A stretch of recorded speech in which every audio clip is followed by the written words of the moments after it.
All right, welcome back. We are WEBD6201. That's client-side scripting in the winter 2022 semester at Durham, and it's week 2, part 1 of our broadcast and recording and session. And this week we're talking about JavaScript's events and event handling, and we're going to talk a couple of things. But first, what I wanted to discuss is where we're sitting. We're sitting here at week 1, or week 2. Week 1 was last week. And we talked about a number of different things. We did a bunch of setups. I got you guys to set up Git and GitHub for Windows. I also got you guys to download and install Visual Studio Code and other things that we got you to do. We did a little tiny bit of JavaScript. We also included Bootstrap, and you guys all submitted, for the most part, most of you submitted in-class exercise 1. For the people that submitted in-class exercise 1, all of you got your mark today. If you submitted it, you may have not got full marks. Some of you got 0 for a number of different reasons. Some of you got 0 because when you submitted your in-class exercise 1, you didn't give me a video, or you didn't give me a lab report, or your video was useless because I couldn't hear you or I couldn't see it, kind of stuff. It was just not possible. So those are the things that I saw. So those are all the different pieces that I had trouble with. Sometimes people lost marks as well because they showed me the video, but there was no GitHub link. And I had to see the GitHub link in the video. So I took a bit of marks off for that. The GitHub link, guys, have to be submitted along with your in-class exercise. And some people also submitted their lab report, but they didn't use it like I asked you to, which is to use it as a checklist where you go, okay, here's my first checklist item. Here's my second one, my third one, and fourth one. People didn't use it like that. They didn't even show the lab report in the video, which is what I asked you guys to do, right? So you lost a little bit of mark from that. Not a lot. But remember, even if you couldn't get this in-class exercise 1 completed or even started, that we're not just using these ones. You're going to get the best 12 out of 14. So you can even mess up on 2, and I think you should still be okay. So don't worry about it if you missed last week for some reason or you couldn't get it done. You still have a chance to get 100% in the course for your in-class exercise component. No problem. One thing I'd ask you to do is a couple things. First of all, people submitted MP4 files or other video files. Guys, please don't do that. Please give me a link that I can click. That's number 1. A link at the top. Don't bury the link inside of a zip archive. I don't want to download a zip archive from anybody. All right, so it's got to be a link that you submit with your in-class exercise. And also on top of that, give me a link to your GitHub and your lab report all in one place. Please do not bundle them together and put them inside of a zip archive. That is less effective for me. It takes a lot longer for me to download and so on. And please do not submit anything with RAR. RAR is a negative, it's a no-go, all right? So, and so what about online? What about if your country that you live in right now does not support, for whatever reason, you're in a place that doesn't support YouTube or something else, or you feel weird about it? Remember that you can make a YouTube video that's unlisted. It doesn't have to be public like I'm doing right now. You can use OBS, to record, and you can go directly to YouTube, and it's a one and done process. You don't have to download the video on your machine and then upload it to DC Connect. None of that stuff. You can just make the video, put it on YouTube, and when it's done, you can take the link and submit it on DC Connect, and it's done. It's over. Now, please check your link to make sure that you can hear yourself and see your screen and all that stuff. That stuff you still need to do, but it's much easier that way. And if you don't want to use YouTube, you can use Vimeo. You can use other services that people have submitted that are just fine as well. As long as it's clickable and I can view it without downloading anything, I'm golden. Guys, I'll be a little bit more strict in the next in-class exercise. I also accepted it if your GitHub repository wasn't exactly perfect. For example, let's suppose instead of giving me a main repository with your in-class exercise inside of it, like a master repo, you gave me just your in-class exercise, and that's it.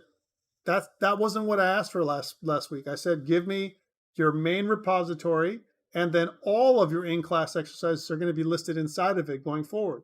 And so that's what I was looking for. But I gave you marks anyway. This time around, I'm not going to give you marks unless your in-class exercise and your GitHub repo are properly formatted. Please make sure you do so. All right, so that is feedback about your in-class exercise 1. Let's talk about what's happening today. So last week, again, we talked about your course outline and your evaluations and so on. I also got you to download Visual Studio Code, and there is also a GitHub repo, which is right here, that you can always refer to. I store everything on there. That's my repository for you guys. It's actually a not a repo. It's more like an organization that I put together. I'll copy that inside of the chat for you guys so you can see it. So please make sure if you have any questions throughout the time that we're together, go there and check it out. And the next thing is that this week, stuff that's coming up is Lab 1 has been released. I'm going to talk about that in a few minutes. And in-class exercise 2 is due Friday. We're going to complete the second part of in-class exercise 2 on Friday, and I'll give you the lab report related to it so that you can do it and be successful. Okay, it's almost done. And test 1 is due next Friday at midnight. You'll be getting it. It'll open up at the beginning of the week, and you'll have the entire week. It'll be a true-false multiple choice type test like we mentioned in the first week. You'll have 2 attempts. It'll be open book, open internet. And if there's something that you don't know about it, you can always look it up and submit it. Again, it's worth like 6% of your final grade. So please make sure you get it done. Okay. And I'll remind you as well along next week. And so this week, what we're talking about is event handlers and listeners. We're also talking about something called the observer pattern that we're going to hit after I talk about your Lab 1. With regards to Lab 1 is supposed to be done in pairs. So I'm going to set up a group set right now up online. So I'm going to go up on your group set under classroom groups. And inside there, I'm going to make a new category for you guys called Lab 1 Groups. And inside Lab 1 Groups, it says do not use, but that's okay. I'm going to set up 2 users, and I'm going to set up 15 groups for you to subscribe to. It's a self-enroll option. You're going to see that there are now 15 groups here that you can self-enroll, okay? And I'm going to modify my Lab 1, like I mentioned before, so that way you can do it in groups only, even if you're a group of 1, okay? You cannot submit it unless you join a group. Please make sure you join a group. Most of you should combine with other people, because there are a few details here, and I'm sure you have other courses that you're doing, right, that not just this one. So to make your job a lot easier, I recommend do it in groups of 2. That's the maximum size. Let's talk about the details about Lab 1. By the way, these are also posted in Lab 1 details in your course shell under your content area. So first thing, when does this due? It's due week 4. That's Friday, February 4th, 2022 at midnight. On that, I'm getting reports, again, we've been hearing this week that we'll be actually physically meeting in person on Fridays coming forward. All right, so does it mean that we will do different labs with different partners? If you want to, Anna, or you can stay with the same partner the entire time. It's up to you. I've made different lab groups to accommodate you just in case you don't want to stay with the same partner the entire time. Because there's 4 labs and each one is worth 15% of your final grade. I don't want you to feel affected or upset about it. If it's not working out with one partner, you can always switch to another partner the next time. That's why I did that. So like I was saying, so this is due Friday, February 4th at midnight, and by then, from what I'm hearing, we'll be physically in person on Fridays at Durham, right? So that's what's going to happen. It's coming up. I know I've been hearing, I've been getting email and all that stuff. I'm not sure if it's next week we're supposed to get together or the week after. It's a little bit confusing, but we'll figure that out. And when we know, we'll probably meet together on Fridays physically in class. On that, one thing to note is I will continue to record our lectures and our labs live. So even though I'm live physically in a class, I'll connect to the technology in the classroom, and I will record my lectures for you, whether you attend physically or you're doing it remotely, right? So that way you can continue to participate in whatever mode you feel like, okay? So that way it'll support you the best way possible. There will be some Fridays that I will also be remote because, yes, it'll still be open, Cooper, because of, driving in might be hazardous or whatever, or I might have another appointment during, in between, something else that I have to do that I won't be able to do. So I may have to leave or do something else like that. But either way, you'll get your recording at the end of the day on Friday, just like normal. You'll still have the same schedule. Nothing's going to change. I'm still going to appear at every interval on Fridays. It just means that there'll be some times where I'm in person, and if I'm not going to be physically in person, I'll let you know if there's some extraneous circumstance.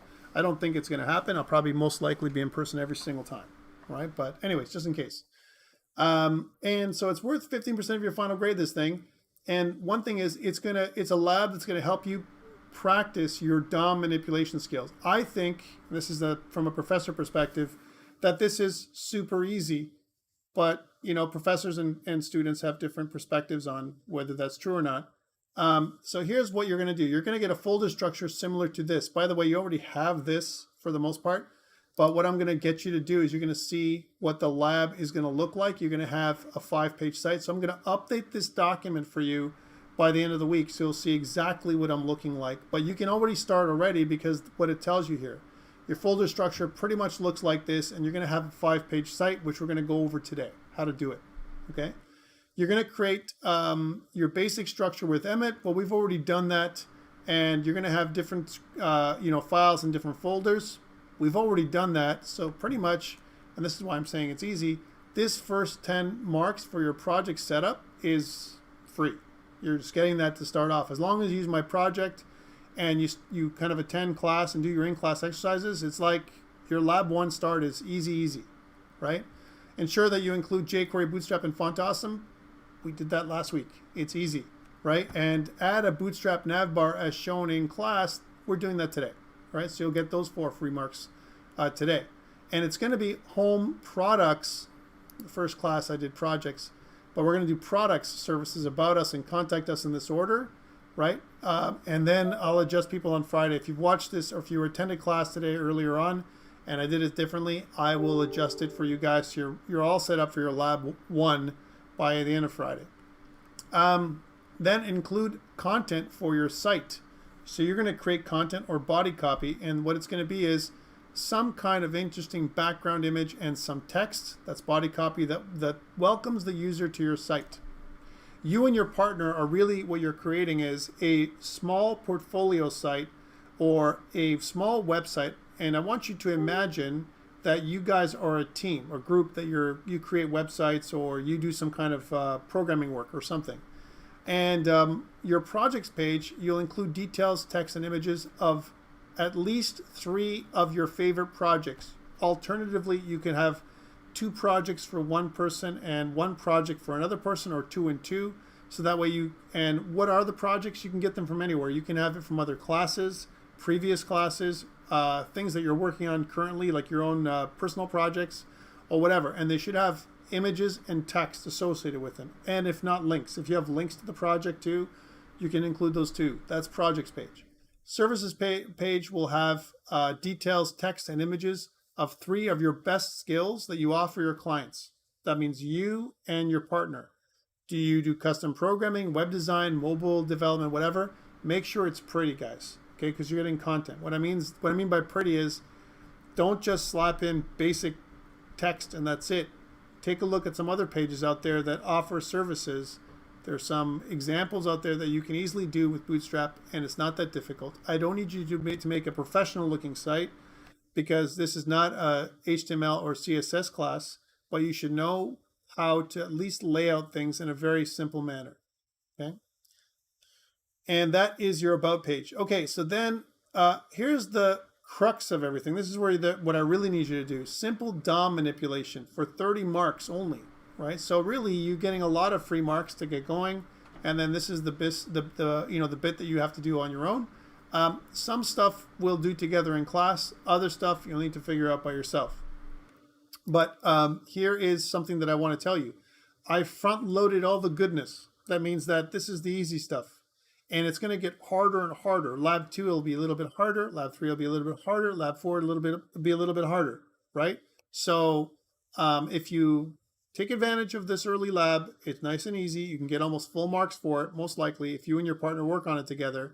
It's not that difficult. All right, so that is the DOM manipulation part. All the text, so that's all the body copy for your entire site, should be injected in the page via JavaScript pages, right?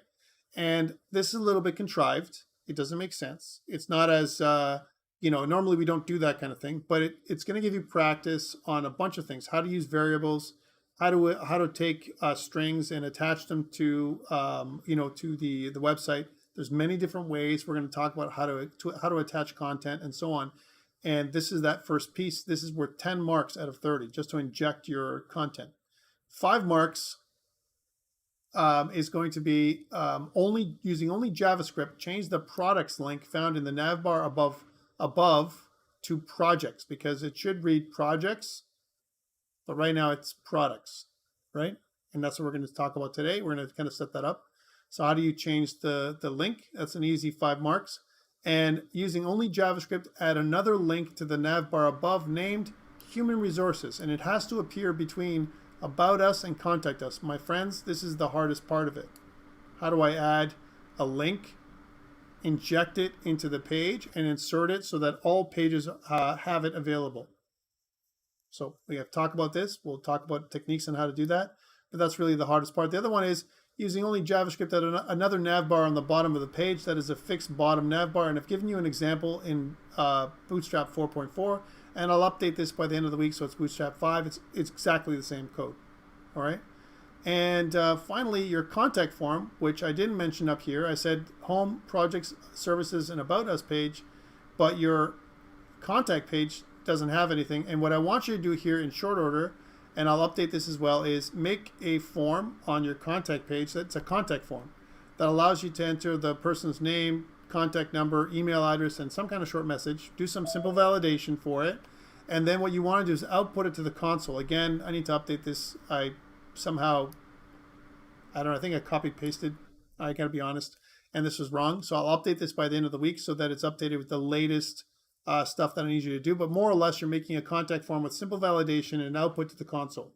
And then when they press submit, they go to the home page. And I'll talk about how to do that.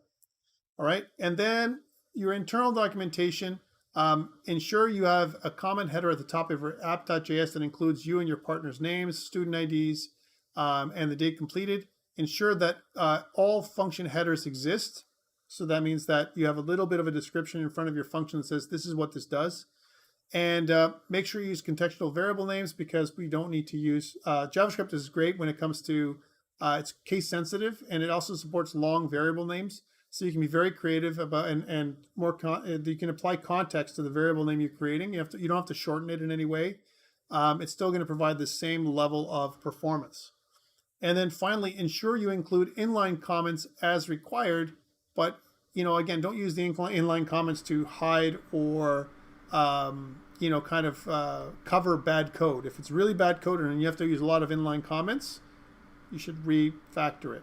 Okay, and then your GitHub repository is a little different. You're going to make another private repo, right, that you and your partner are going to have access to. Okay, so you and your partner. And this is a key, right, because they have to have access and collaborate with you, and you also have to make it available to me. So now if only one of you should do this, right?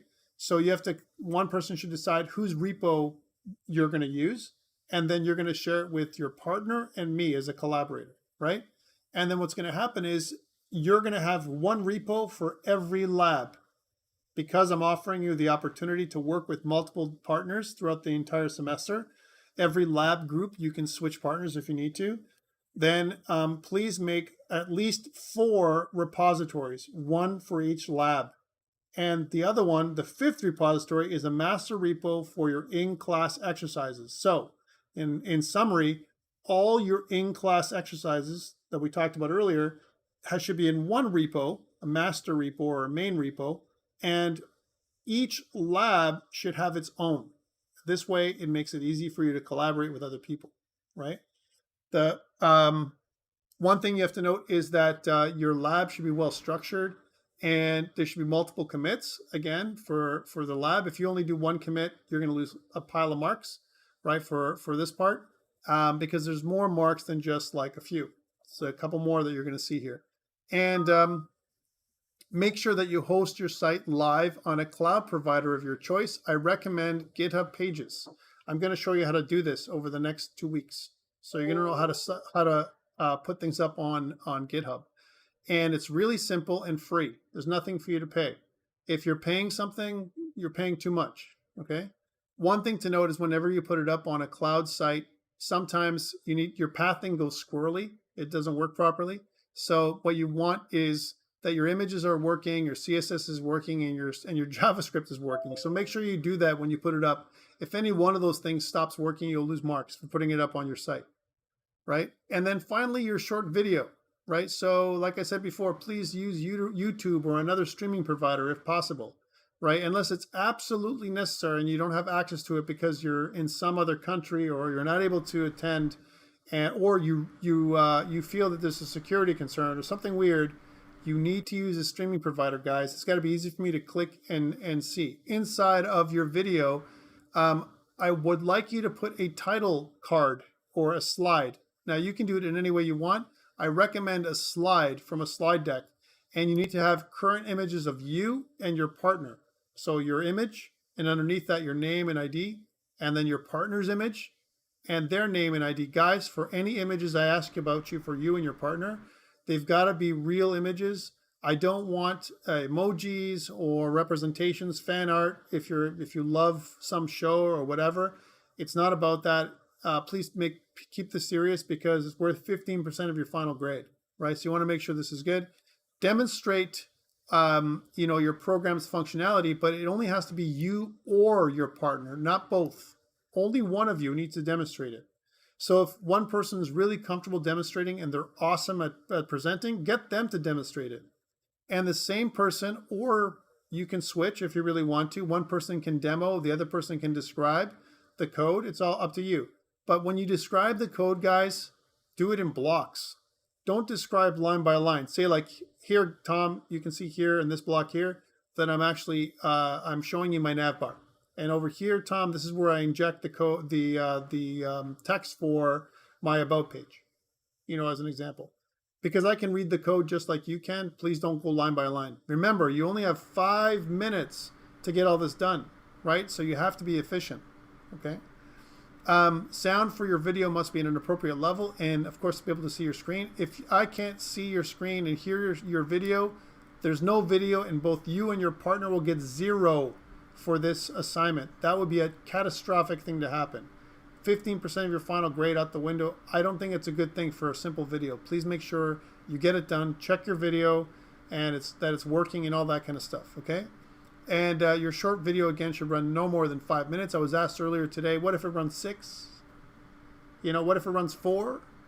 Is it okay? Yes, it's okay. But if it's 20 minutes, 30 minutes, an hour, I'm not going to watch that, guys.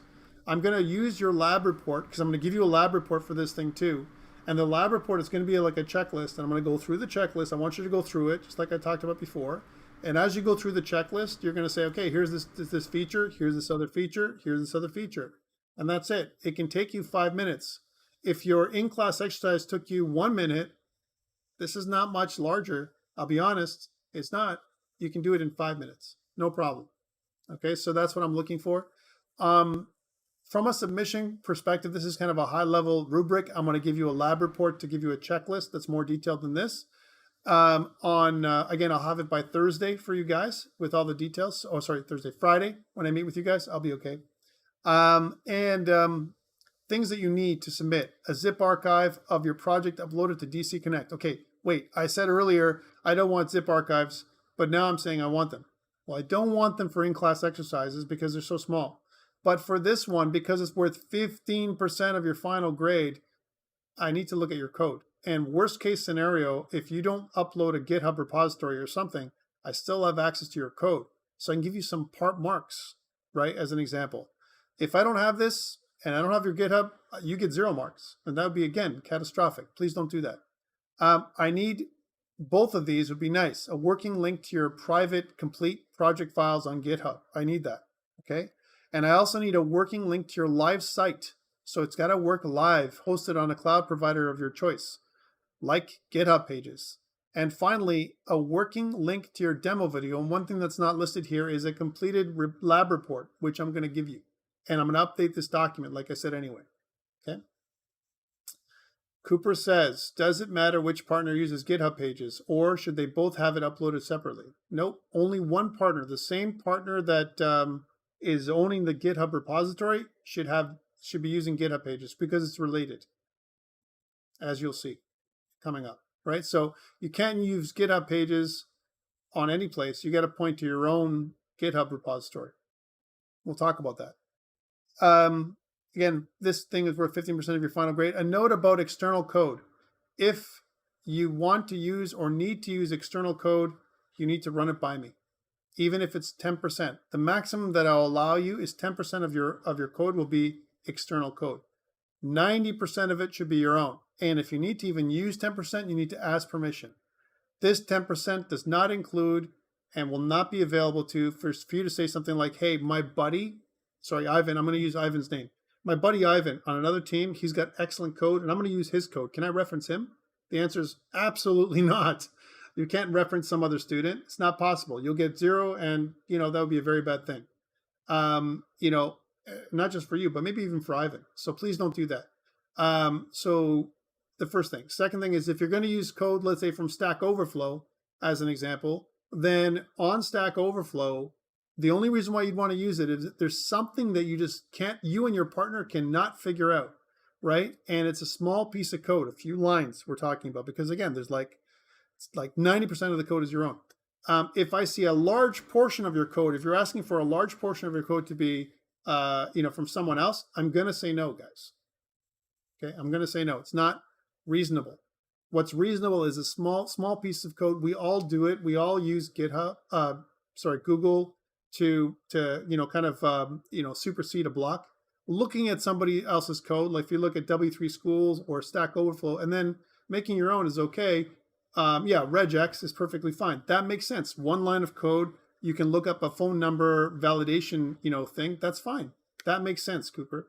And then I'll even tell you during our labs when I'm going, our in-class exercises, that I'll say, you don't even have to email me for this. Like that, for regex, you don't have to email for that. I don't expect you guys to remember regular expressions. That's ridiculous. No one does. I don't. Nobody does. We just look it up and it's done. If you're really solid, you can modify it, right? Modifying or tweaking a regular expression is that's totally different. If you know what you're doing, then that's okay. But making a regular expression on your own, I don't expect you to do that from your head. Okay. So yes, that's a very good question. All right. Any other questions around Lab 1? Again, Lab 1 is due February 4th. That's Friday, February 4th at midnight. The same time as an in-class exercise for sure that you have due. So a couple things to note. Please don't wait to start this thing. You can get it going and you can modify it along the way. You can start, putting, commits up. Join with somebody today. Join a group today. Start thinking about structuring your stuff. Set up meetings. You only need a couple meetings to get this done. It's not that long. And the whole thing shouldn't take you more than maybe an hour or two max, right? So it shouldn't take you super long to do, right? And especially since I'm giving you a lot of it to start, it's not like you're starting from scratch. Okay. So probably the longest part might just be getting the content and thinking about what to write about yourself. That might be the most difficult part, or the images. You want to try and hunt for an image that looks good on your site. Questions around Lab 1. Again, I don't think it's super crazy. If you think of questions between now and Friday or even next week, please ask, and I'll go into more details about how to do something or what I'm looking for. All right, that's Lab 1. I'm closing this down, and I'll update this again by Friday for you. All right, so that is Lab 1. Let's get into the details now about what we want to talk about today. So today is all around event-driven programming and event listeners and event handlers, right? And when we think about that, I always think about, when I think about an event system of any kind, I think about, the design patterns book. So the design patterns book is, back in the 90s, and I've talked about this with some of you who took a course with me last semester. Back in the 90s, there was a book that was written called Design Patterns, Elements of Reusable Object-Oriented Software by the Gang of Four, famous book. these computer scientists and researchers, they kind of figured out that there's a lot of duplication of different patterns that occurred naturally when you tried to solve several different problems in computer science back then.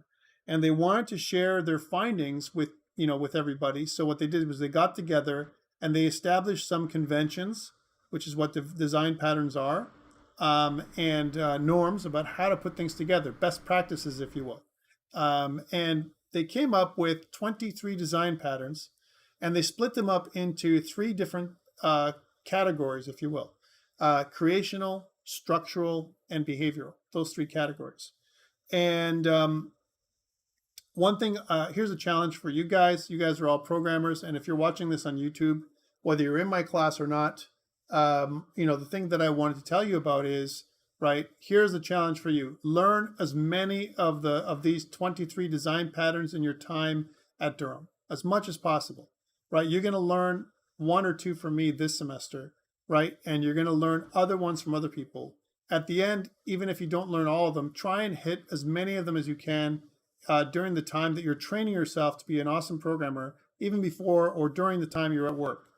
So that way you've gone through them. There's a lot of really great knowledge here. You can download the book or pay for the book online. It's not that expensive, and it's existing in most libraries for free. And there's some great insights in there, and they describe a lot of the reasons why the patterns were created in the first place. So please do that. Today, we're going to be specifically talking about the observer pattern, right? And the observer pattern is kind of interesting in that it has a couple of things that you want to think about. The observer itself, right? Something that you're going to observe, which is called the observable, right? And it uses this idea of a publisher and subscriber model, right? So you have a publisher similar to a magazine publisher, as an example. And let's suppose you're subscribing to a magazine, a digital magazine these days, like The Economist, right? Which is kind of a famous, I would say it's a good magazine. Again, I don't work for The Economist, so disclaimer. But the great thing about The Economist is it has good information. It handles things not just about economics, but about world issues, about all kinds of stuff. Again, it uses a British context, but pretty cool. And the great thing about this is it has both formats, digital format, and it comes to your door as well if you want it. Okay, so The Economist. In order for us to get The Economist, you need to subscribe and you need to pay for it, of course, right? It's not free. So what happens is The Economist, it's a publisher, right? They publish the magazine every single time. And we're subscribers. We subscribe to the magazine. Every time there's a change, there's a new magazine, then the subscribers get a copy. They get notified. All right?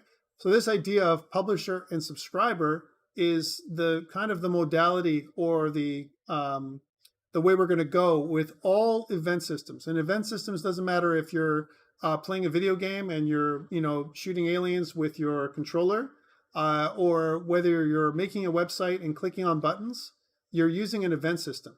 And the event system, most likely, somehow, at its root, at its core, is using the observer pattern.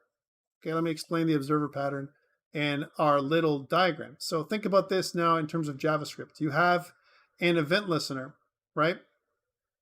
And the event listener is going to you're going to create a reference, a DOM element reference.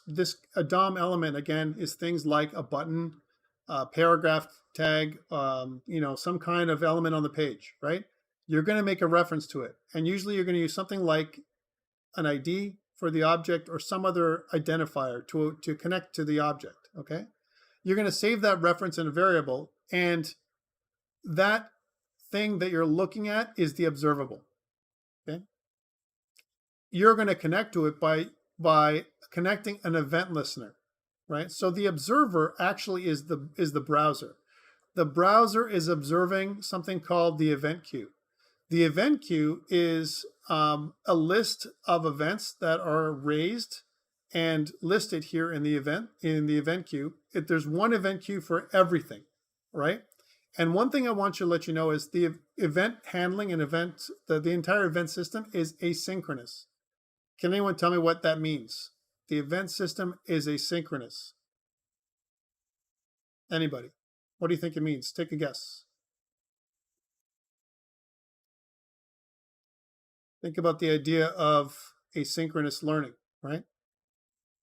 Well, okay, Eden says no human interaction. Yeah, but think of it, take it one step further. It means that it's not in order. It can happen, Mitchell says independent. Not only is independent, but it can happen in any order that the browser feels it's going to raise events. In other words, it's not going to be something that's blocking. I don't have to wait for one event, to trigger and to be responded to for another event to be on the event queue, right? What the browser uses is a single thread, so it's single threaded, right? So there's only one process that's handling the event queue, right? And it's only responding to one event at a time. That's one thing to note, okay? That's how the browser handles events. But because of the nature of the asynchronous nature of JavaScript, you cannot depend on the order that the events will be responded to or added to the event queue. You have no idea what the browser is going to do. That's the observer. The publisher is the event listener.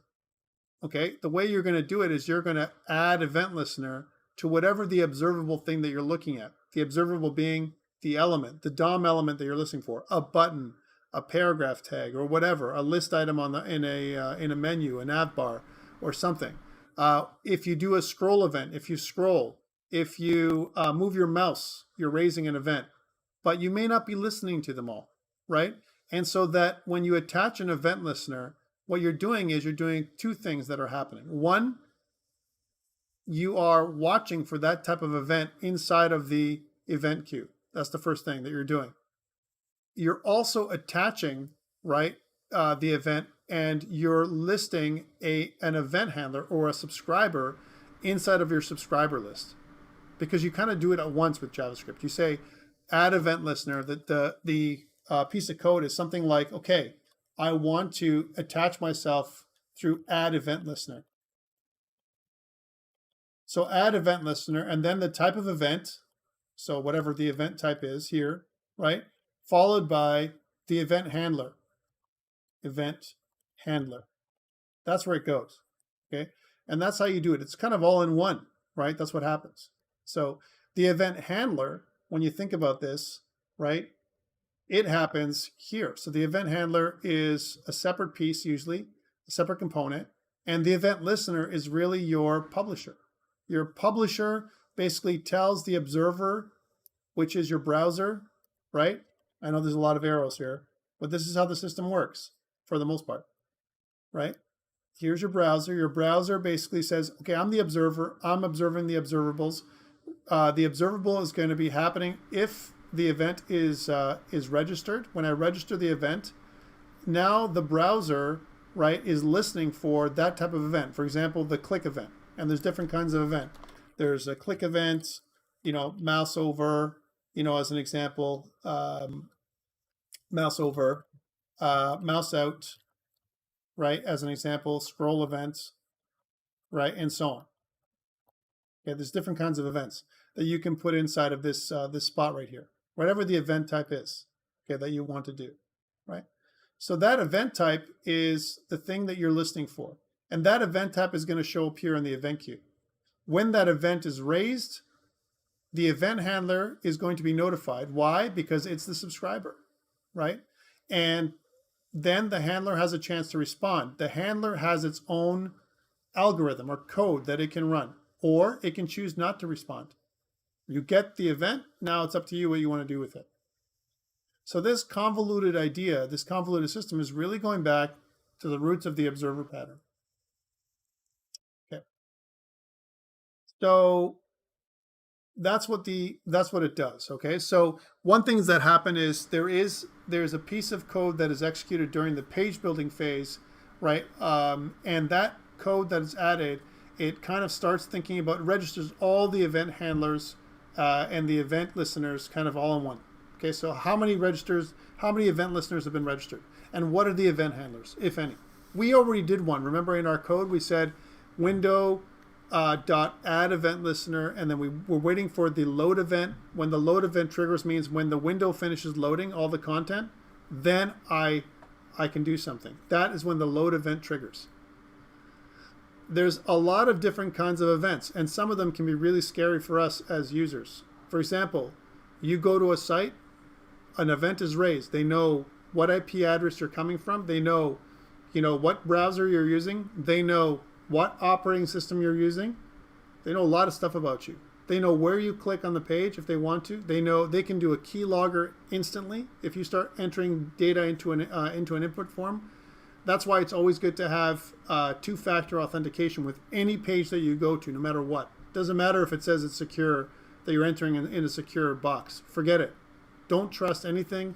Always use two-factor authentication because they can always track you, no matter where you go on the internet. Okay, even Google tracks you all the time, right? So, you know, that's the way it works with event handling. It's anything you click on the page. You're really accessing their website. I know that's creepy, but that's just the way it is, right? So anything you do, right, they can respond to you. They can also load your browser with cookies if you allow it. They can access your local storage, and they can also add a little database inside of your browser if you allow it, right? So be careful. And like I said, that's why you don't necessarily need virus protection all the time, but you should be careful about what sites you visit and what you do, because the most of the viruses and the most times we get things like cyber attacks happening is with you doing something. You're exposing yourself when you're going to somebody's site. You're telling them all kinds of information about you, right, in a couple clicks. Okay, just letting you know. So on that, let's continue. We talked about the single-threaded nature of it, that events happen and get processed one at a time. And we also talked about the event queue, this idea that every event goes to an event queue. Okay, one thing that happens is this is the event handling process in a nutshell. The browser checks the head of the event queue. If there are no events, the browser keeps checking. So it's using it like a watch task to watch the event queue. If there's an event at the head of the event queue, the browser takes it and executes the associated handler. So what does it do? It's going to notify the handler that this is the event, right, that's happening, or the subscriber, which is the listener. It's going to notify the handler. The handler is going to be that second part of your code, which is going to be your function, and that function can execute. During this execution, the rest of the events patiently wait in the event queue for their turn to be processed. And what I mean by patiently wait is as soon as the browser takes it and executes the associated handler, it goes back to the event queue. It doesn't wait for the event to do something or the event handler to do something. It goes back to the event queue. That's asynchronous. And it's going to do whatever event it thinks it's first, right? Again, do not depend on the execution order of events that the browser is going to decide on. It will decide in whatever order it feels like. Okay, in your mind, that's how you should think about it when you program. And so this is a high-level picture, like we talked about. Anything that you do when you kind of click on your URL, when you submit a form, when you click a form, when you move your mouse around the page, when you scroll down the page, when you resize the page, when you close the page, when you open a page, all those things, again, minimize and maximize. You are setting events in motion. Every single thing that you do or you don't do. Okay. We talked about events being asynchronous, and there are different kinds of events. There's browser events, network events, right, from the server, user events, mouse clicks, mouse moves, key presses, all that kind of stuff. Timer events, so you can set up a timer to trigger when you are entering a site, so it can time out or whatever. A lot of times we use this if there's sensitive information. For example, you're logging in to buy something, or you need to submit a secure form or something like that. You could have a timer event that's going to saying, this person has 10 minutes. After 10 minutes, we're going to log you out, right? That's an event that can trigger as well. So timed events. And again, we have this idea of an event listener. I'm also going to talk about bad methods and older methods and things that you shouldn't do. So things you shouldn't do. Don't do any kind of on load, on click, on any kind of event. Don't do that. That's super old school. Can you do it? Yes. Should you? Don't. You shouldn't. The other way is to actually add an event to the entire body. If you want to add to the document's body, you can write something like this, but it says it is not recommended that you register events in this way, right? The best way to do it is to use add event listener and remove event listener, so you can manage your events that way. Here's an example of kind of having a welcome label, all right, that you either click on, mouse over, or mouse out. Okay, so imagine if on the page you have a welcome label that says welcome to my page, right? you want to be able to, the first thing you want to do is hook into it. And the way you hook into that label or make a reference is you say, hey, document, right? I want to use my function called getElementById. This is a very common function. And you're going to put in the ID of the element that you're trying to get. It's got to be worded, or the string has to be exact, the exact same way that it's listed in the HTML document. Okay?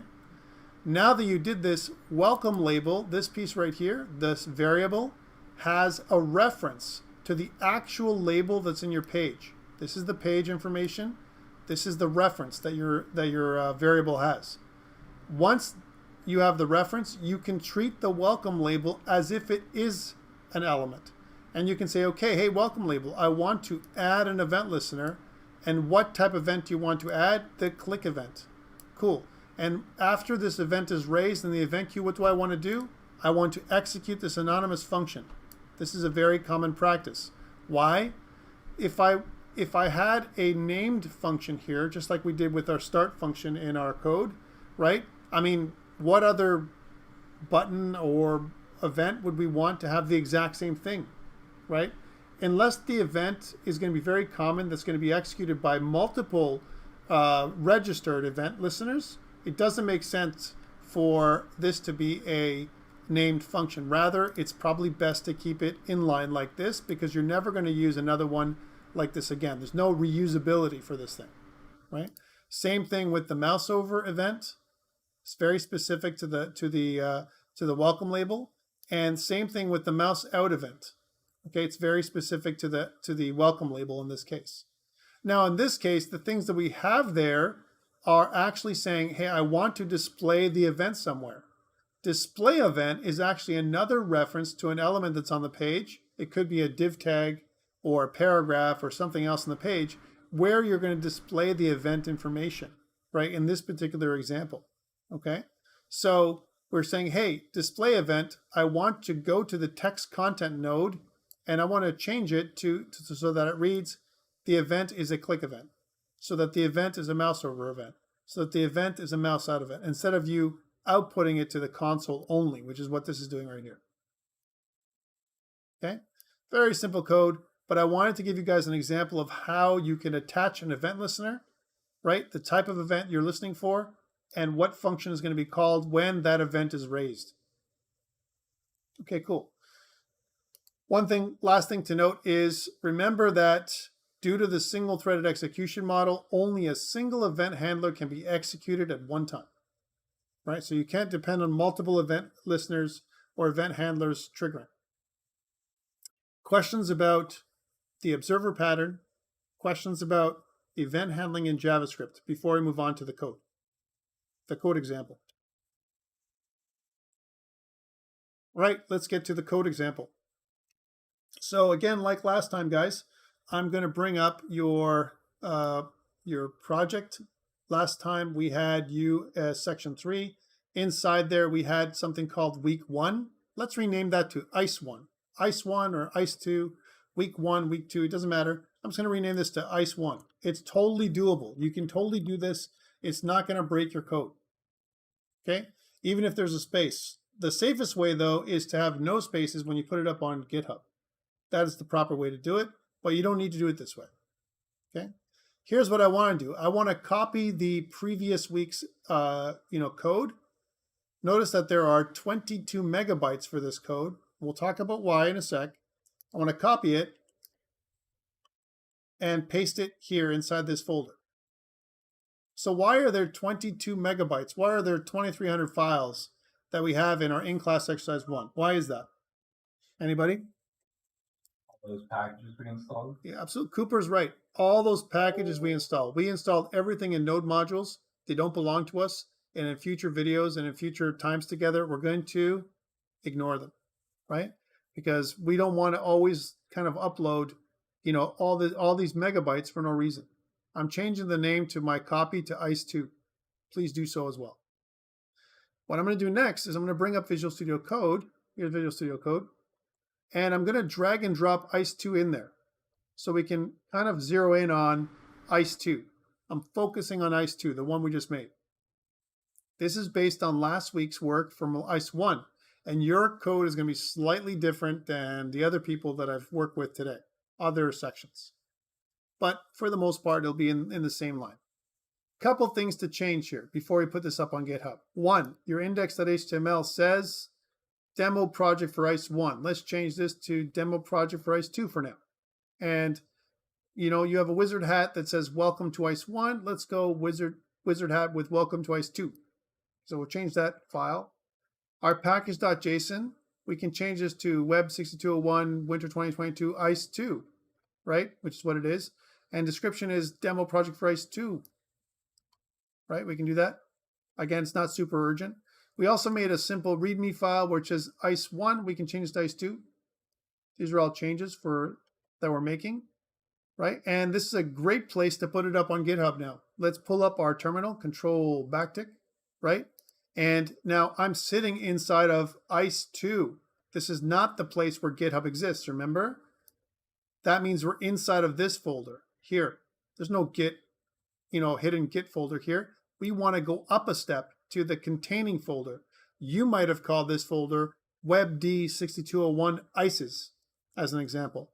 And that's fine, right? We're going to do the same thing. We're going to go up a step. And the way to go up a step is CD, which means change directory, space, ... which means go up one level. Okay, and press enter. So that's the command. I'm going to take that command and type it into our chat, CD ... and into our YouTube, right? CD ... That's what you need to do for that step. Now, I want you to use the following steps. Git add dot, right? That's the first thing. So I'll put that in the chat window. Git add dot. Follow me, right? When you git add dot, what are you doing? Remember what I talked about last week. What is this called when I just do a git add? Anything when I add something. Where am I adding it? I talked about it really briefly. And if you forgot, I'll tell you what it is. The staging area? Cooper is awesome. The staging area. Yes, it's called the staging area. It even says the local repo. You are adding it to the local repo as well, but there's a special part of the local repo called the staging area. This is where I marked all my files for putting up for committing. I'm kind of creating a snapshot for my files. Okay, then we'll do the next command, which is git commit.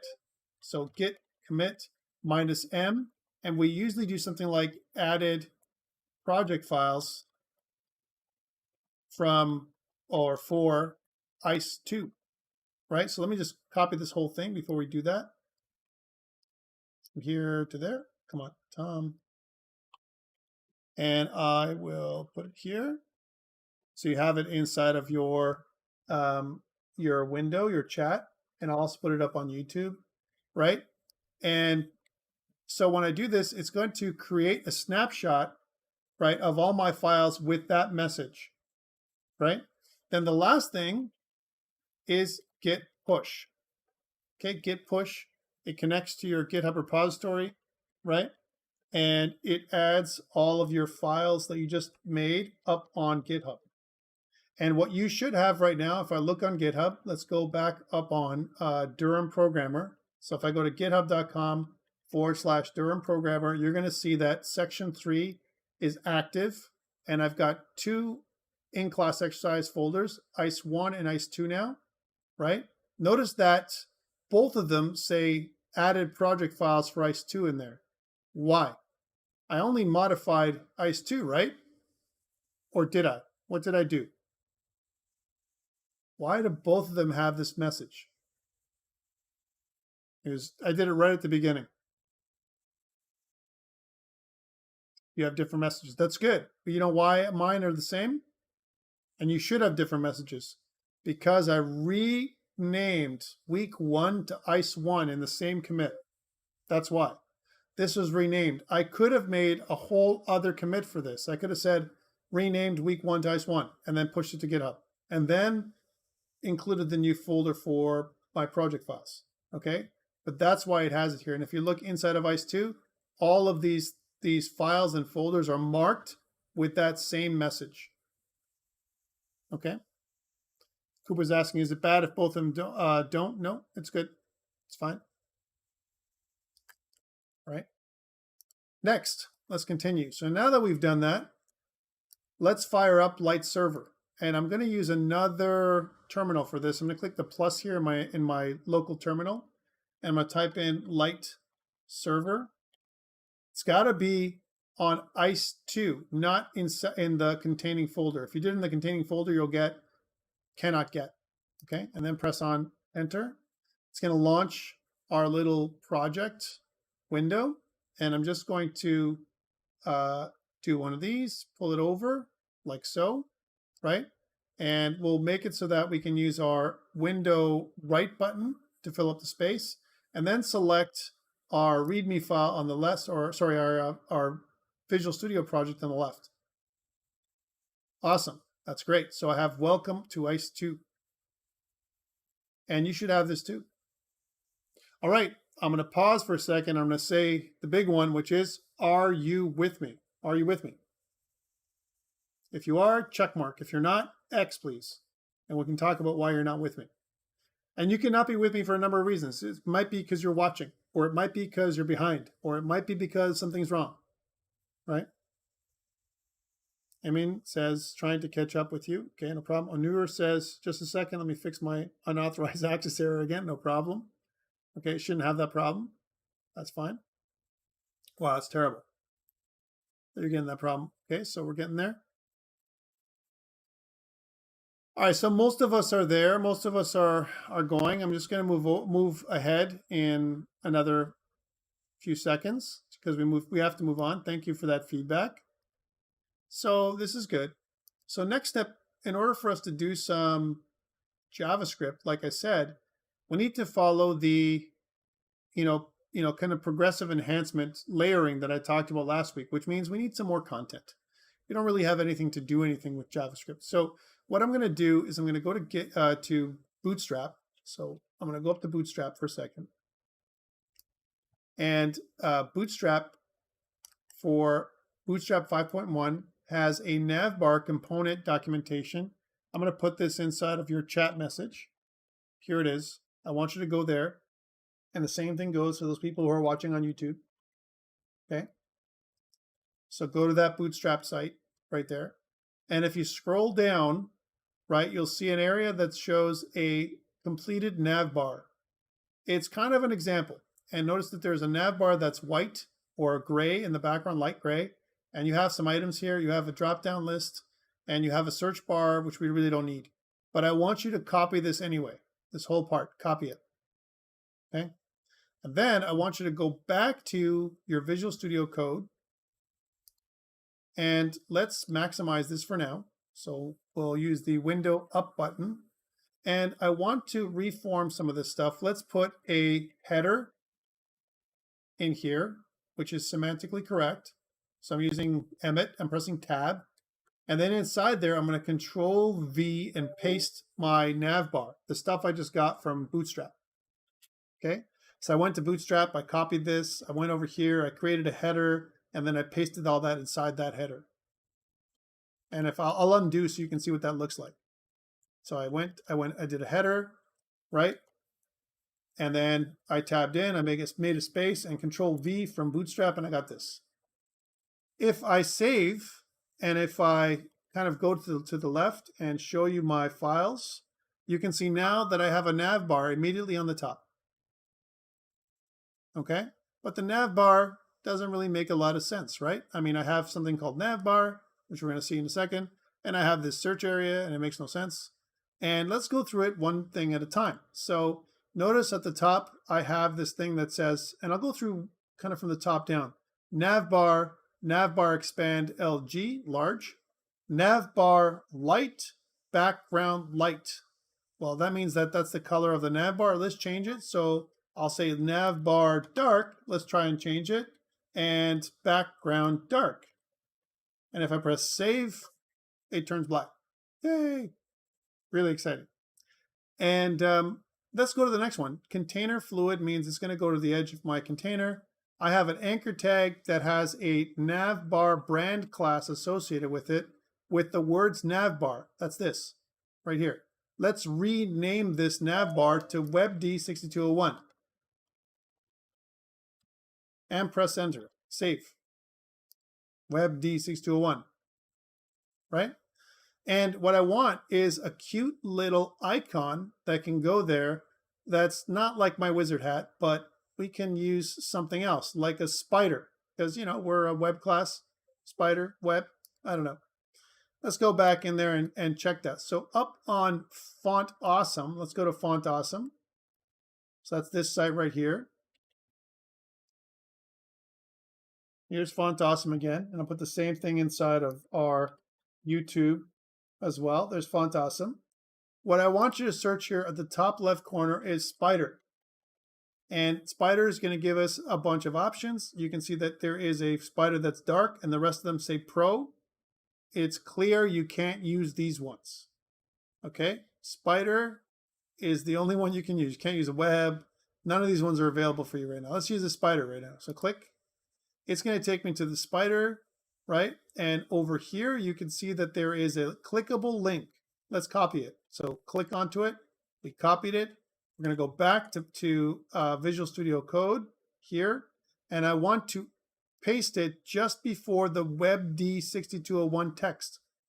So here with the space, make sure there's a space between the icon and the text, and then save. And you'll see a little spider. Okay. Did you get the spider? Check mark if you got the spider. X if you didn't.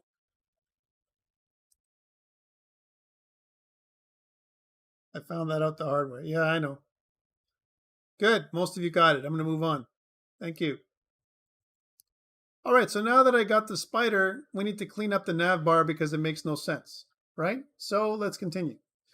Let's keep going down. So there's this button, this part right here. This button is actually, kind of supporting responsive design. So if I kind of change the size of my browser so it's less than something like this wide, you can see how the nav bar disappears and turns into a hamburger, which is this thing right here, right? 3 lines. That's called the hamburger. And it allows us to pull down a menu. This is using popper.js. And I can even do a submenu, right? So it's all supportable, right? Inside of there, instead of me having links up here. Why? This supports mobile design. So if I wanted to have a mobile device go to my site, they can do so now. And instead of having a long list of links, they can just use the hamburger. That's the idea with Bootstrap, right? But as soon as I go beyond a certain size, I switch back to desktop size, which is what I'm seeing right now. Nice, that's the hamburger, so we're going to leave that in place. Next, we're going to go down until we get to this other part where it says a div with a class of collapse, navbar collapse. That's our collapsible area. Leave that alone. Now the UL. A UL stands for unordered list, and that is all of our list items in our navbar.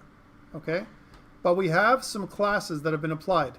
Navbar nav, that's the class from Bootstrap. ME auto, that's the way we're spacing our links.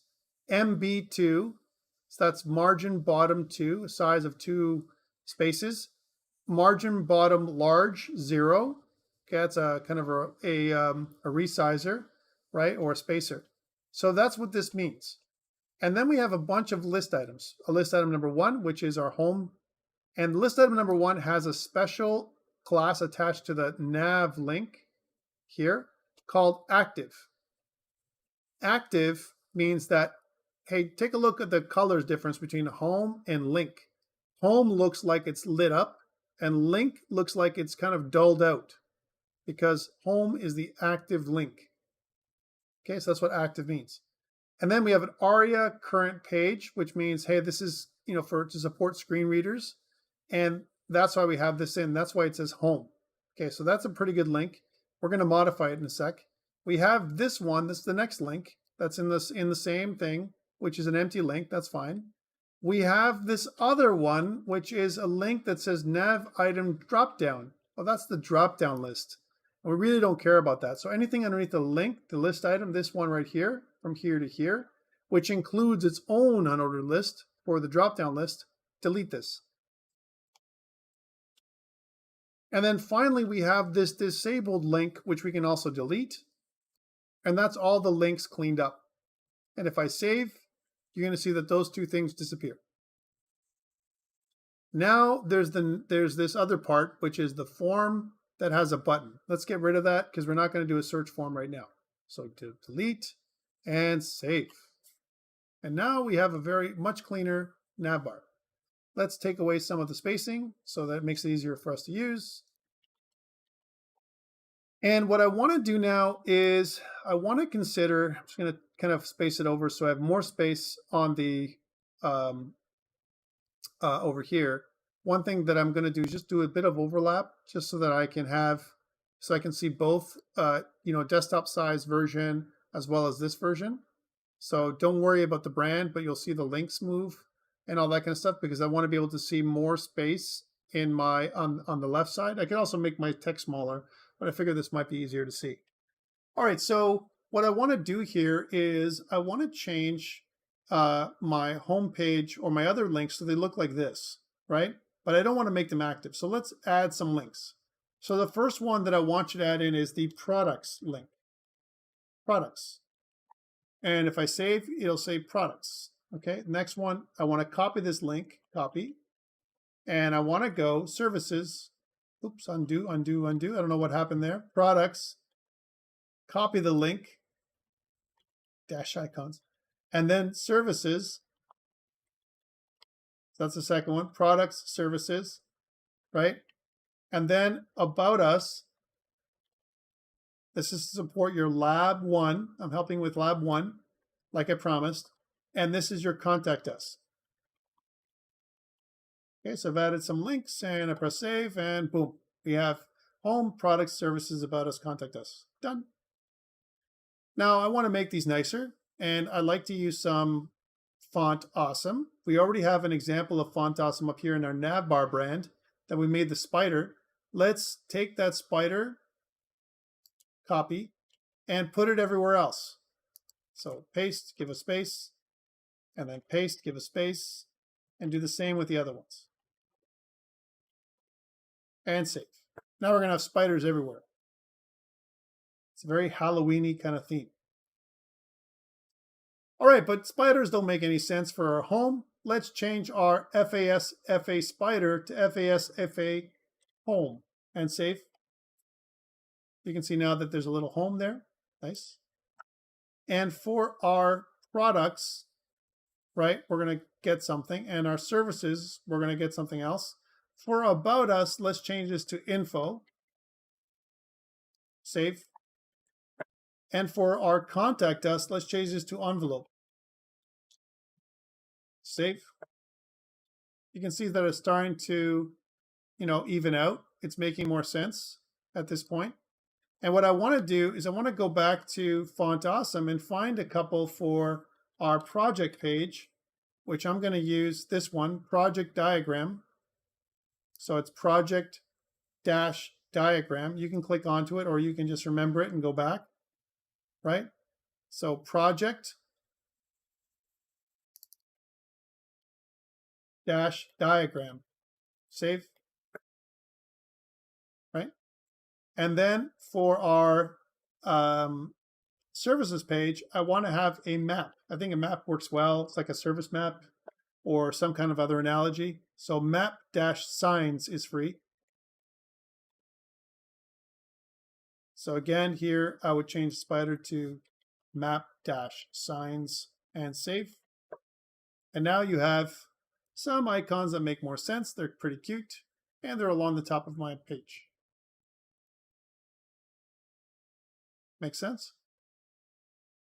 Now, I wouldn't mind if all of this was on the right-hand side and not on the left-hand side. How do I do that? Well, up here around line 22 for me, there is something that's navbar nav. We talked about this already. ME auto with MB2. Okay, let's change some of these things.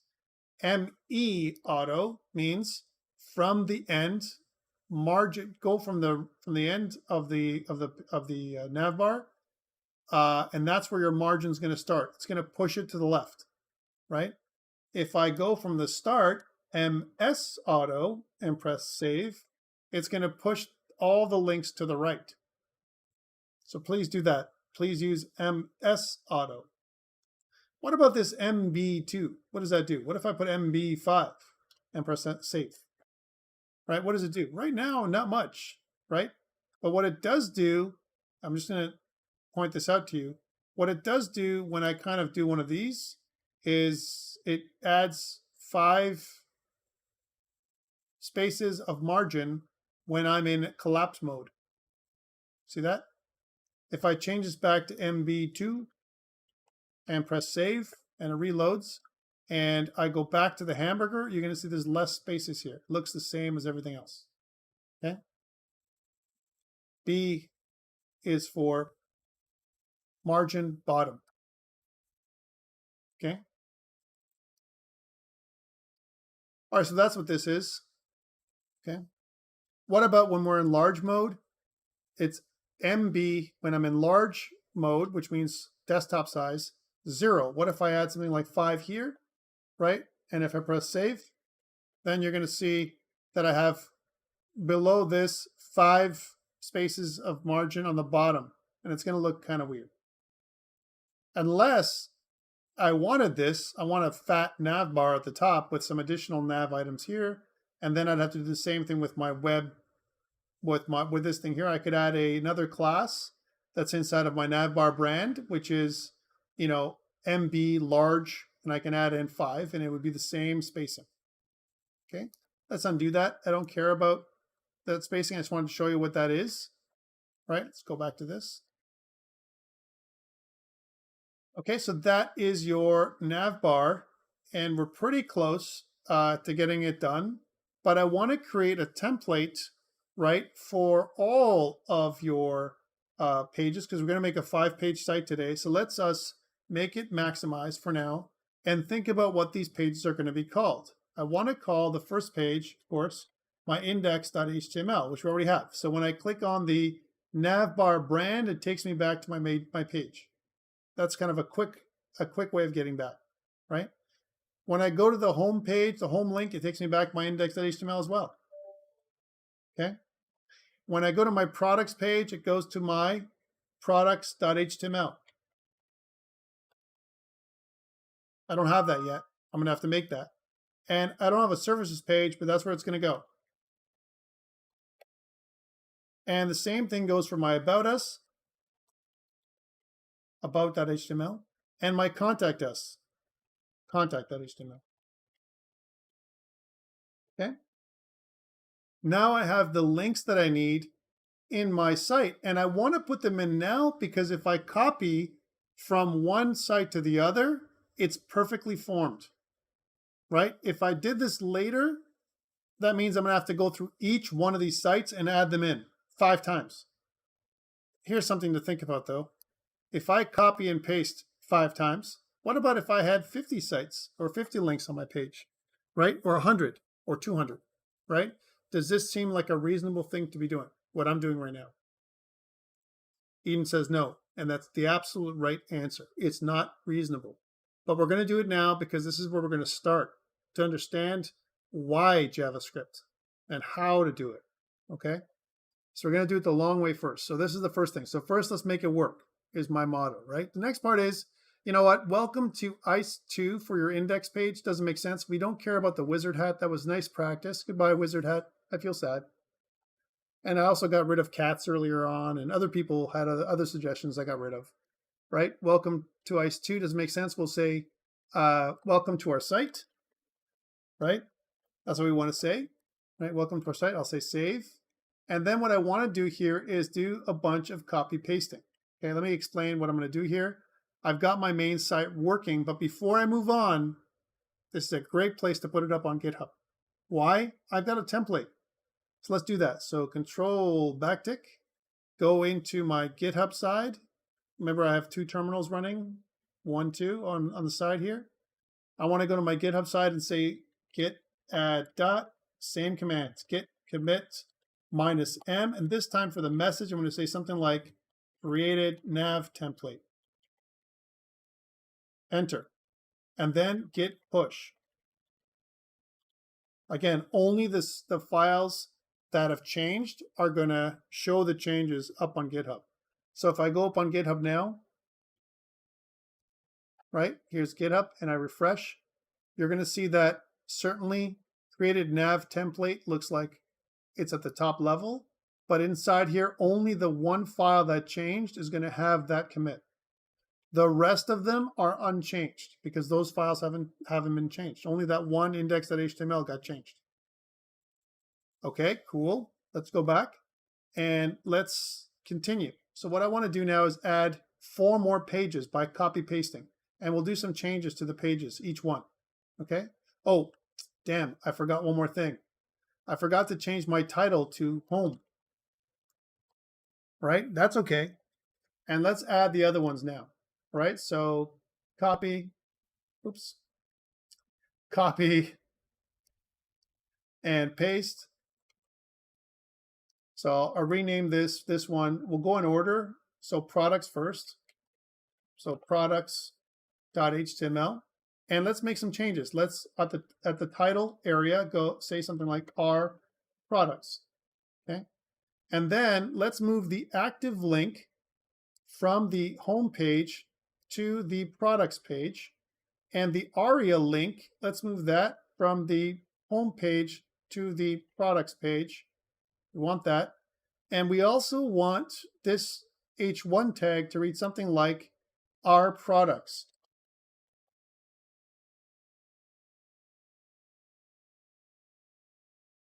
Right? Maybe not the exclamation mark. How about that? No exclamation mark. That's too exciting. All right, so that is our products page. Yay, we only changed a couple of things here. Let's continue. Let's copy and paste. And now let's rename this page the services page. Just like before, I'm going to change this to our services, the title.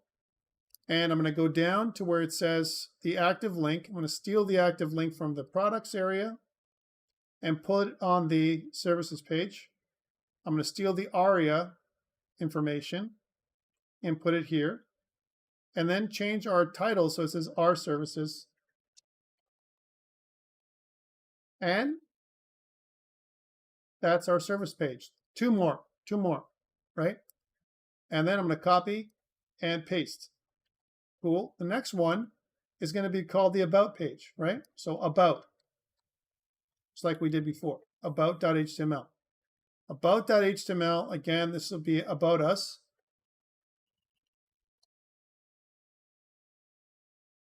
Come on. Thinking for a second.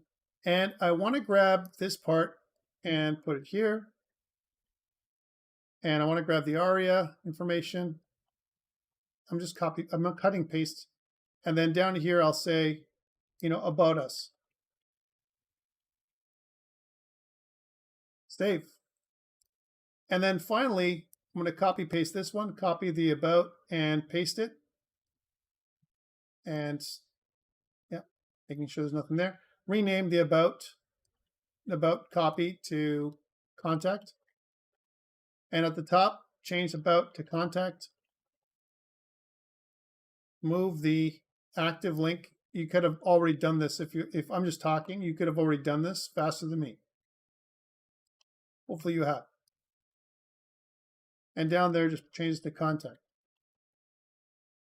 Okay, we need to test this monster out. Let's try it out and see what it looks like. So I'm going to bring up my page, right, and go back to home and see what this looks like. So here's our home, products,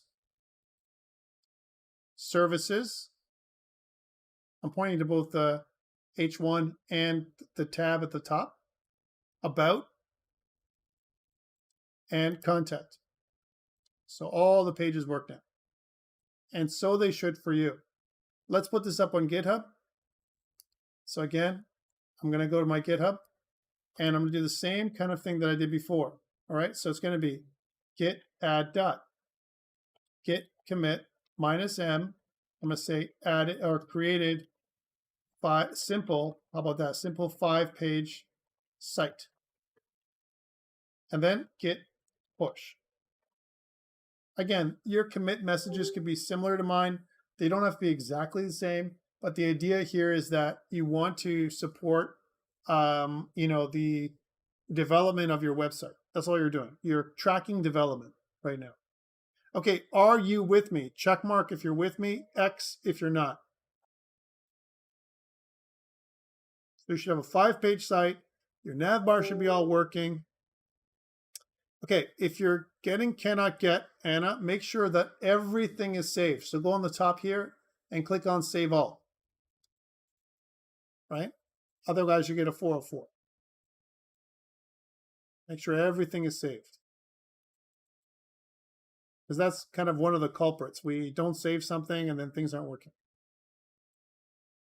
Okay, hopefully that helped. And we're at the point now where we can start adding some JavaScript because we have some code finally, right? We have some content, not a lot, but there's some.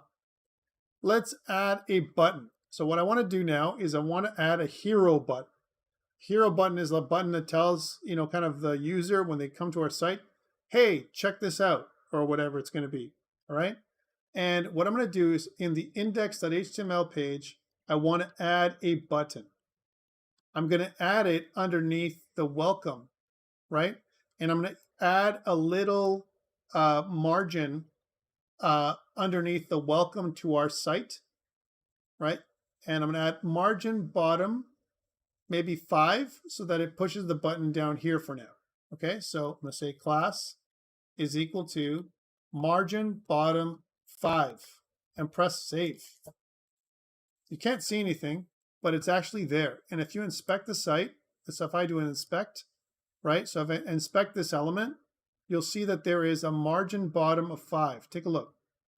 Look at that, right? So a bit of a space. Could you please structure? Oh, the structure of the project. Sure, sorry. This one. That's how your project should look. I want to add a button, and I want to add it underneath the h1 tag. So let's kind of space down with the div tag, and inside there, I want to add a button. I could add an anchor tag, but I'm not going to do that. That's too easy. Let's make it. Let's try it. So I'm going to say button. Okay, that's my first thing, and I want to add. I'm going to use Emmet. I'm going to say I want a class of BTN. BTN is the Bootstrap class for button. Dot another class button dash primary, right? And I want to press tab or press that blue link. When I do that, it creates a class property, right, with button primary. And I want to put the button name in there, and let's put something just like button in there or my button, just to give a demonstration of what that looks like. If I press save, you're going to see a button pop up. So again, it looks like this. Okay, so,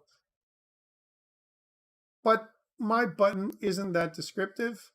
Let's do something like, learn more about us, right? So something like that. So I'll do that. I'll go in here and I'll rename change the button text to something like learn more about us, right? And save. And now you see the button is more contextual. So what I want the user to do is click on the button so they can go to the About Us page. Okay. I want to track it with JavaScript. And the way to do that is I need to get a reference to the button. Right now, I do not have a reference to the button. I mean, I can get it because it's the only button on the page.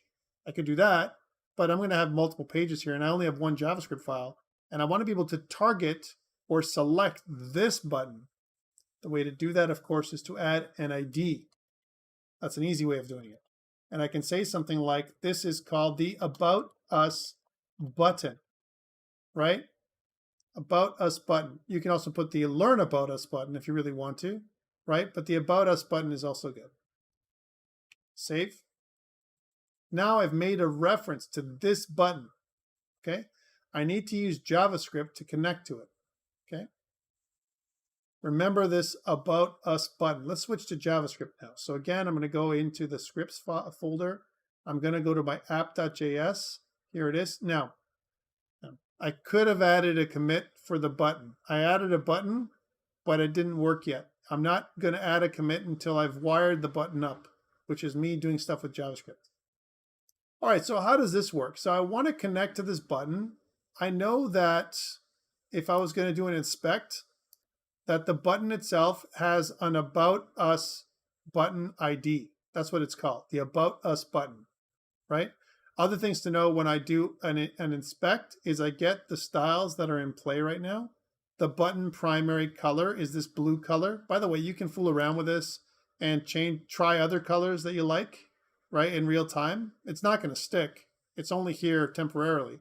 But you can even, select a color by doing the eyedropper tool and just, selecting something that's in the eyedropper, right, for the button itself. So I want to get, another color that's on the page, whatever, I could do that too.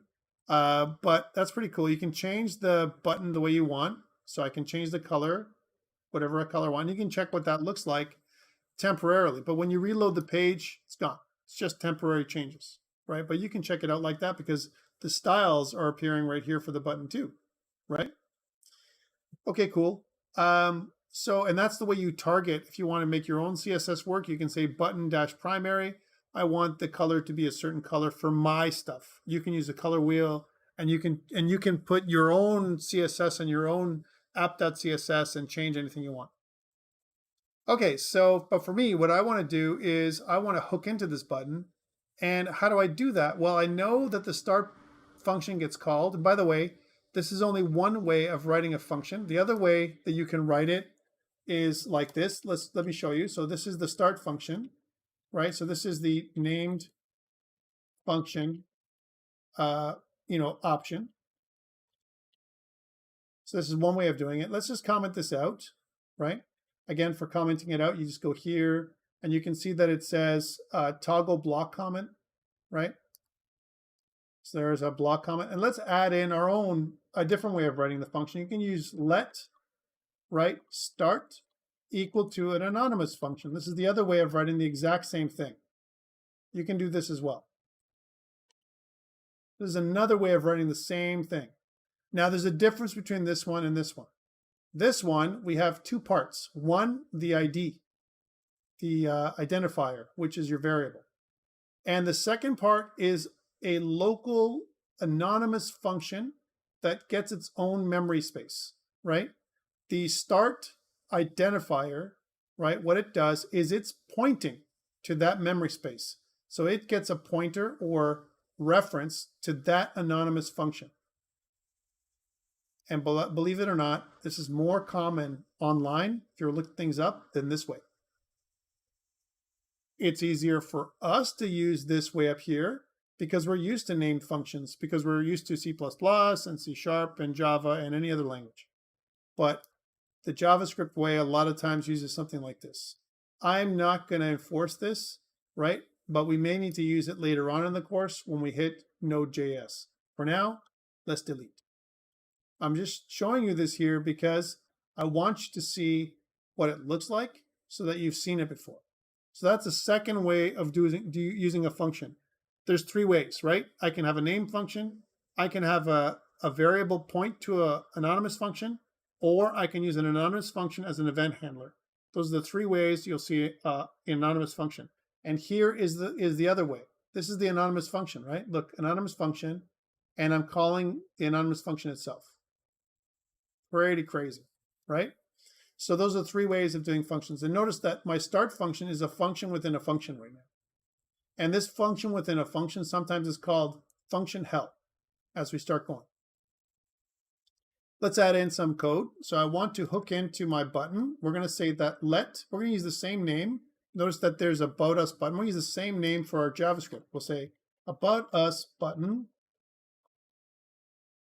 is equal to, we're going to say, hey, document. I want to get element by ID, and I want to hook into the about us button. Notice that the name of the button and the ID are the same. This is a convention. You don't have to do it this way. You can call this whatever you want, but it makes sense. It reads kind of like, hey, this about us button is a button. By the way, it's not really a button, it's an element right now. If I hover over this, it says that this type, the about us button, is an HTML element. Okay? And we're going to talk about, when we hit TypeScript this semester, we'll talk about different types in more detail. For now, the types that you should know about are number, string, object, array. Those are the ones I want you to know about. And there's other ones too. For example, there's, well, we'll talk about them as we go. The next piece is once we get a reference to this thing, let's print it out. Let's see what the console says that this thing is, right? Remember what I said earlier, that everything in JavaScript is an object. So if I look at the console, you can see that what I do when I hover over the console is I get a reference to this button. It actually points to it. Look, in the console. It tells me where I executed it in JavaScript, app.js line 11, right? And you can see that that's what this is. So wow, I get everything. When I make a reference to the button this way, I get the entire element. That's pretty cool.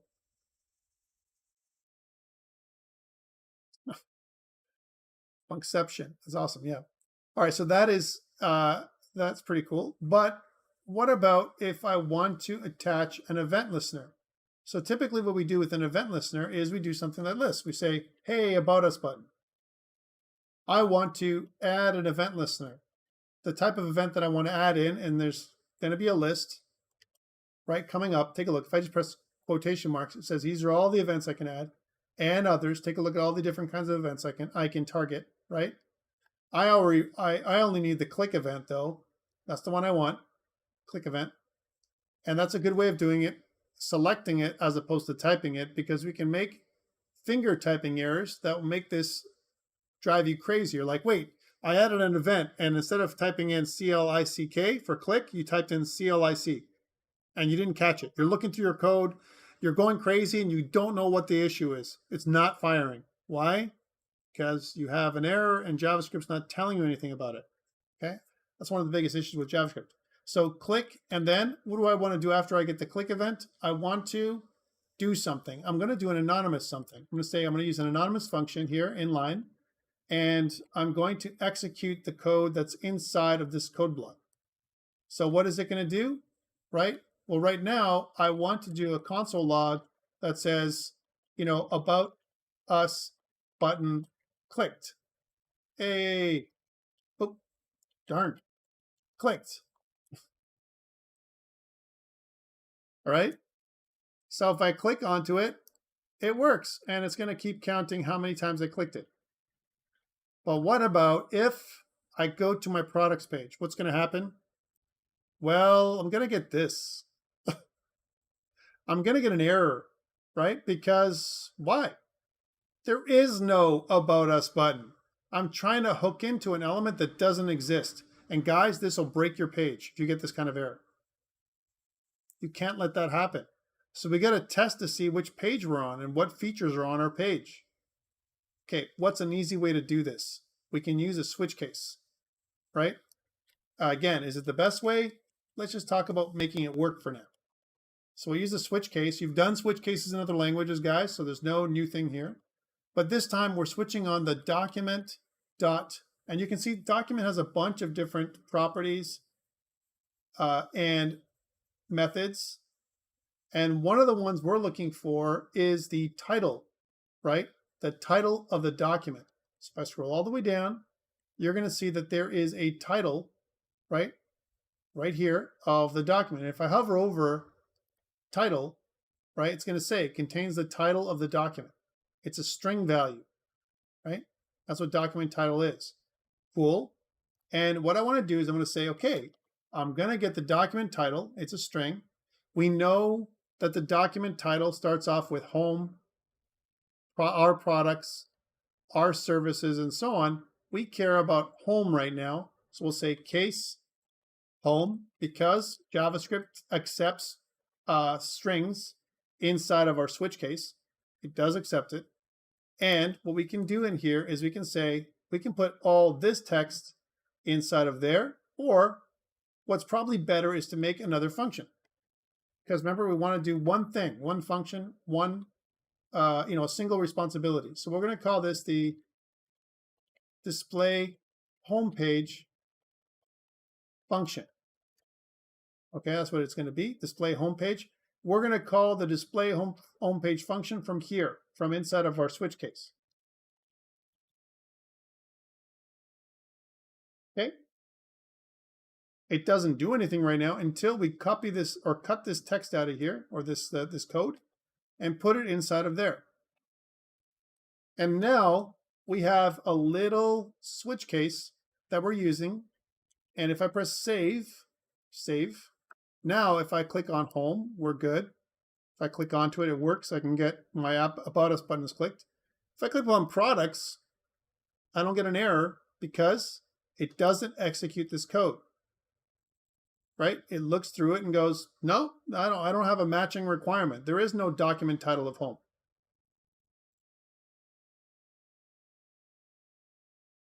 So yeah, so what the question Cooper asks is, will it break all the JavaScript on the page? If you have an error, it breaks all the JavaScript.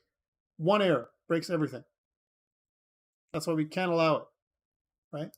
We can also do a try catch that's also available to us, but that doesn't make any sense for the most part, because we have to handle the error. Right now it's an unhandled exception, right? So cool, so we've got this display homepage, but right now all it does is do a console log. What we want instead is to redirect us to the About Us page. And the way to do a redirect is something that looks like this. Hey, location, my Windows location. I want to change my location, and there's a couple ways to do this, by using the href method. Again, if you hover over, it says returns the location object's URL, can be set to navigate to the given URL. That's what it does. If I set the href object of the location object that's part of the window, then what it will do is it will move us to the new location. So I can say something that looks like this. I can say that's equal to about.html for now. Save. So now let's check it out. Let's see if it works. So if I go to home, I have my hero button. I click the hero button. It takes me to my about page. Yay, it worked. And I don't get errors anywhere else that doesn't have this button. Okay, so to prep, let's prep. This is something I didn't do with the other classes, but I'll get you guys up to speed. Let's prep for the next thing, right? So in prep, let's do display functions for all of our pages. Let's do it. So say, okay, let's function display products. Right now, it won't do anything, right? But we'll put it in there. We'll also do a function that's display services. And we'll also do a function that's display about. And by the way, if you want to, you can put page at the end, because that's what I kind of did. Sorry, let me just fix these. Right? And it should probably say services, not services. Right? There we go. So making these little empty functions. And the last function is our display contact page. Okay? A lot of these little empty functions. Right now, we've declared them. And what we can do is we can do a switch case down here as well.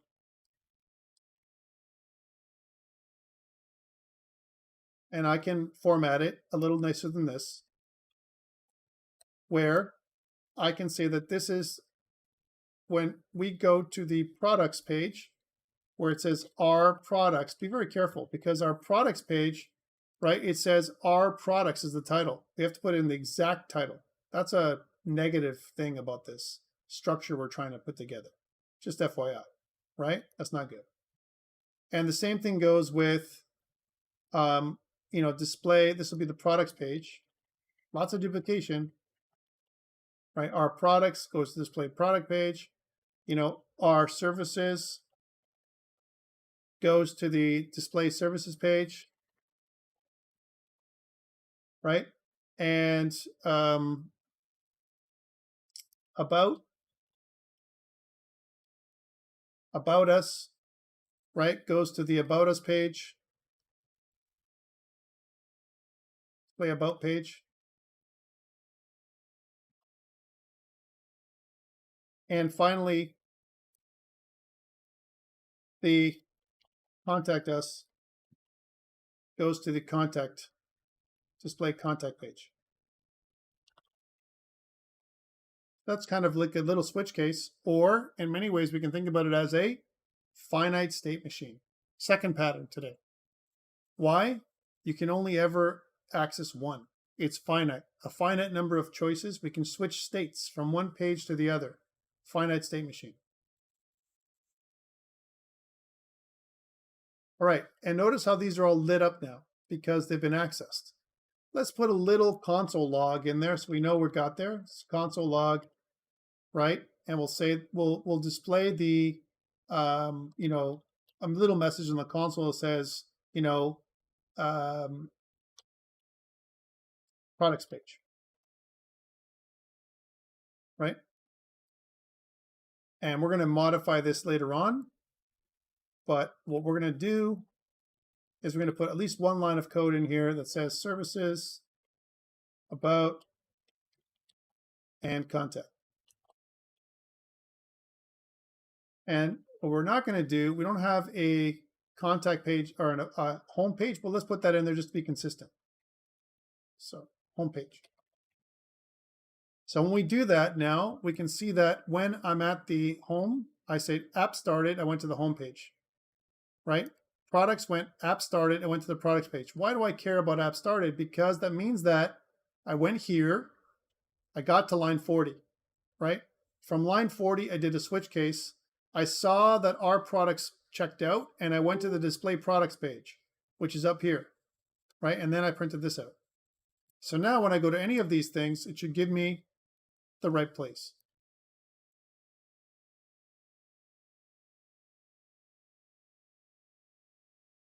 Okay, question about this little piece of code we wrote. So I'm going to put this up on GitHub now. Or the better way to ask you is, are you with me? Check mark if you're with me, X if you don't understand, or you're not with me at all. Or you're just watching. You having comments on all these functions? Having what? Comments? You could, yeah, you would. You would have comments every single one, because at the end of the day, each one of these things will have something. And I recommend for comments, we're going to talk about this next day, you download an extension called Document This. If I can spell. The Document This extension is a really good, it's a solid extension, right? So please download it, right? And what it allows us to do is it allows us to put in a opening tag and a closing tag, as well as different formats. And it's very similar to JavaDoc. Okay, so Document This. Please grab this extension. Good extensions have like hundreds of thousands of downloads. Take a look at this, like 200,000, 211,000 downloads of this one, right? There's other Document This as well, like Document This Core and Document This Shock. You can see that these are new extensions and they don't have that. There's also Doxygen. This one's a big one. That's another documentation extension that I highly recommend because it connects with API documentation. Doxygen is huge and it's very common. Again, this has 3 million downloads, so I think it's worthwhile getting Doxygen.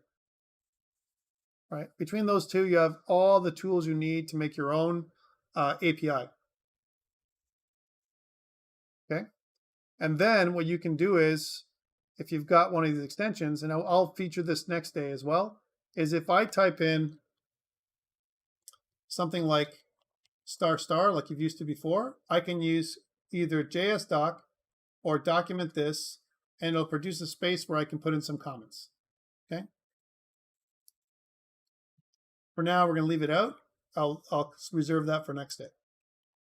Okay, cool. Let's put this up on GitHub. So hopefully you guys got what I did and understand. I'll say git add dot, git commit -m, and we'll say added hero button to homepage. We did more, and we could have added more details. We could have committed more, but again, I'm just trying to be short and sweet. I could have made it so that every single thing we did, we had a function, we had a commit. We had a function, we had a commit. We had a function, we had a commit. And there could have been many more commits for what we did. Okay? But the idea is that we added a button that's functional on the home page. Okay, that's what we did. All right, any questions before we go for the day? Because we did a lot today. We covered functions and what they're like. There's two real types and the third type that is kind of like an option. So functions that are anonymous, functions that are named, and functions that you can connect to by using a variable. We always use let and we don't use var, and we'll talk about why maybe next day. We also use the location object and change the href property so that we can move from one page to the other. We did that. We use a switch case to switch between pages, and I said that this is kind of a demonstration of a state machine pattern or state pattern, right? And we covered events to some degree because we made our first event here. And again, the process is step 1, get a reference. Step 2, add an event listener. Step 3, add an event handler, which is what we did. And I'll document this more for you next day. Okay, that's it for me. I'm going to stop recording on YouTube, and I'll see everybody on Friday. If you have any questions, I'll hang back.